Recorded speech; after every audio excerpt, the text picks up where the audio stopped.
Hello to all of you. I hope that you've enjoyed the introductory session about Bardet-Biedl syndrome at the BBS Family Conference that we're holding this year. We look forward to the further discussions that will be held these coming weeks. Remember, they will be each Tuesday, and I'll send an email to each of you reminding you about this. If you're not receiving emails from me, please send an email to me personally, and I'll be sure and put you on the list.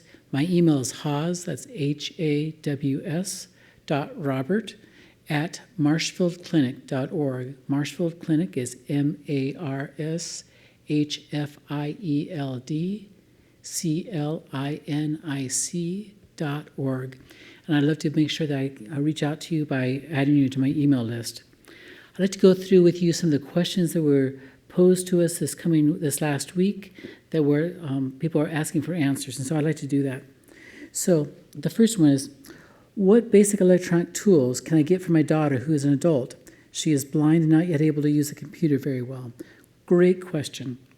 So the first thing I want to bring out to you and remind you is please work with the Council for the Blind, or whatever it might be called in your state. In Wisconsin, it's called the Wisconsin Council for the Blind, to help you access the necessary equipment for your daughter or for you to be able to use the internet effectively, or use your computer effectively. They have wonderful tools. They'll help to make the cost more reasonable for you. And I just can't say too much good about the Councils for the Blind across the country. I'm sure there's similar programs in other countries as well.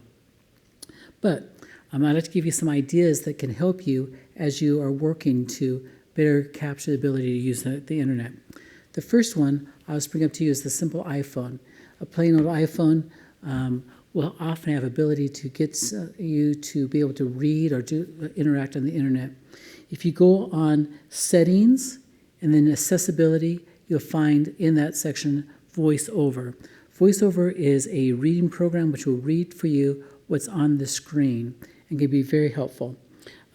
Between Siri and VoiceOver, you can really make it possible to read your text messages, email, and surf the web. So that's a simple way. Again, using an iPhone is one way. Using the VoiceOver function, which is found in the Settings icon section, and Accessibility, you'll find VoiceOver, and that can be very helpful.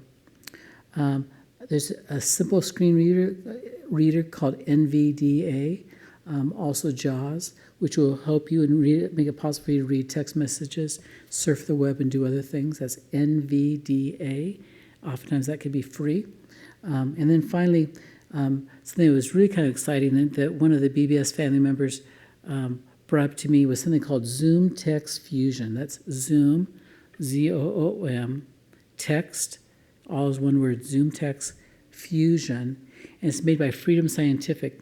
And what that the Zoom Text Fusion does is it brings together both the ability to magnify print, in case you can still see a print if it's magnified adequately. You can both see the print as well as also it uses the JAWS format to read it to you as well. So between those two modalities, you can get the most out of what your experience is. Again, that's called Zoom Text Fusion. It might be something that might be expensive, so work with your your Council for the Blind to see if you can't get access to that type of program. That's a wonderful opportunity.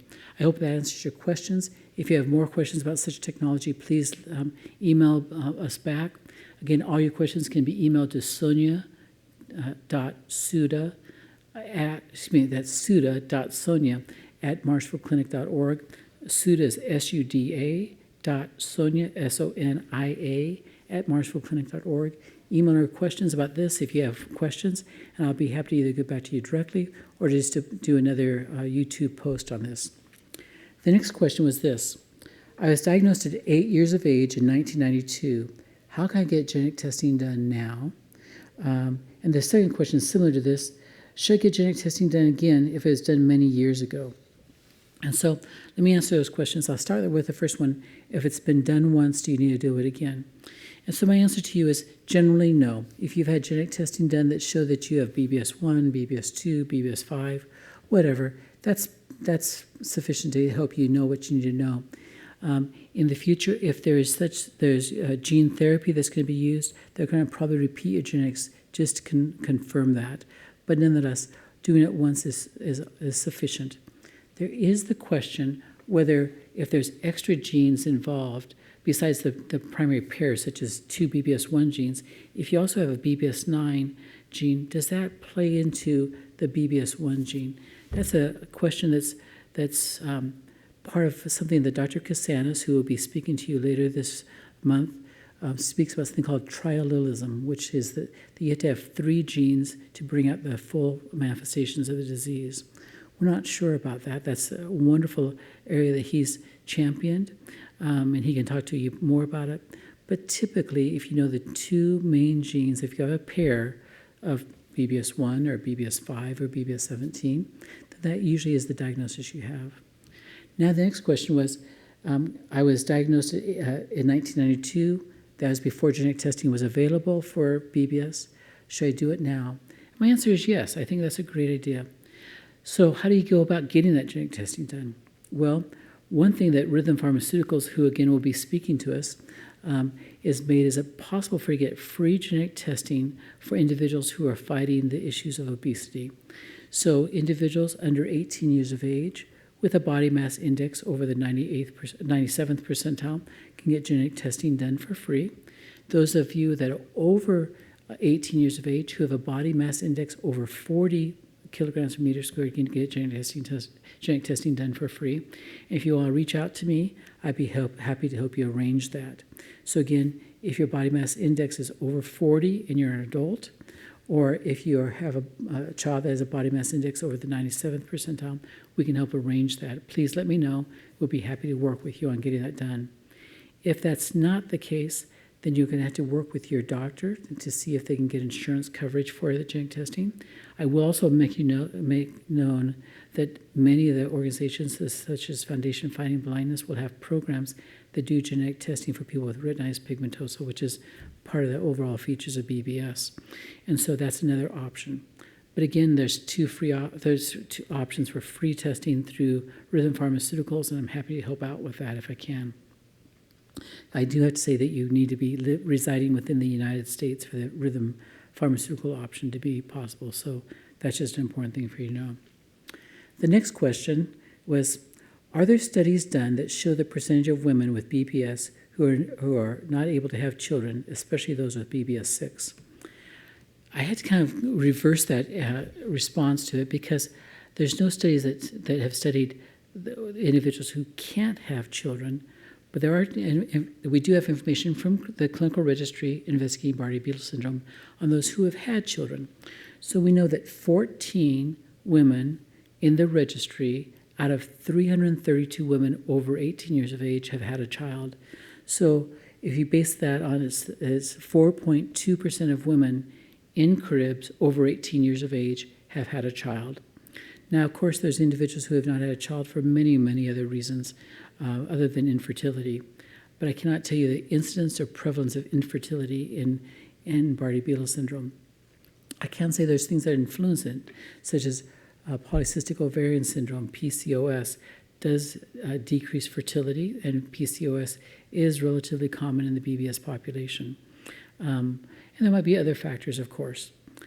For males, fertility is much less common. In that, I would say that in Cribs, to my best knowledge, there's no male who's fathered a child, but I might be wrong on that. So forgive me if I am. That's off the top of my head. But it's much less common. Part of that is due to the sperm not moving quite as well, and therefore not being able to fertilize the egg. So now, a question that wasn't asked of me, but I think was good to answer is, if you have BBS, so let's say you're a woman with BBS and you have a child, will that child have BBS? The answer is, in almost all cases, no, because what would have to happen is that your spouse or your partner would have to also be carrying a BBS gene of the same type that you have. So if you have BBS1, your spouse, your partner would have to have BBS1 as well. And that person could be unaffected but carry the gene. In that case, then your children would have a high chance of having Bardet-Biedl syndrome. But if you have BBS and your spouse or your partner does not have BBS, then it's highly unlikely your child would have BBS. They will, however, carry the gene. And that speaks back to previous generations. So if you have BBS, that means at least one of your parents has a BBS gene of the same, not just one, but both of your parents carry one of the genes for BBS in order for you to have it. And then on the maternal side of the family, at least one of them, your grandparents had to have the gene, and on the paternal side, at least one of your grandparents on that side would have to have the gene. So again, you have to have a pair in order to have the gene. Now, I'd like to kind of talk a little bit, I would like to talk a little bit about the clinical registry investigating BBS. I mentioned that last week. CRIBS is able to function because of your contributions. So when I tell you that 4.2% of women over 18 years of age in CRIBS have a child, that information is not available in any database except for CRIBS. And it's extremely important that you continue to support CRIBS. Please help us. When our coordinator, Deb Johnson, calls you to make an appointment, please be there for that appointment. I understand things come up in life, but it's extremely difficult for us when an appointment's made and then you aren't available for that appointment. Or if you've changed your address, your phone number, your email, please reach out to Deb or to me and give us that information so that we can get a hold of you for that annual follow-up. There's a very great benefit in annual follow-ups. That annual follow-up allows us to track and answer questions, again, like this issue about having babies, about issues related to pregnancy and its complications, the issues related to kidney disease. And without your follow-up, we can't gather that information. So please be part of this great cause to understand and to help us improve the outcome for individuals with Bardet-Biedl syndrome. It's so important. Also, returning the release of information forms back to us and sending them back to us in the postage paid envelopes is really beneficial to us too, because we could reach out to your doctor's office or your therapist's office or whoever you sign the permission for us so that we can encourage them to send us your records to keep the database up to date. There's so much benefit to this. I plead for your assistance to make CRIBS possible through the effort that you are continuing to offer us of your time, and whenever possible, your financial support is greatly appreciated. So thank you very much. I hope this is beneficial. We look forward to the coming weeks of the BBS Family Conference. Thank you.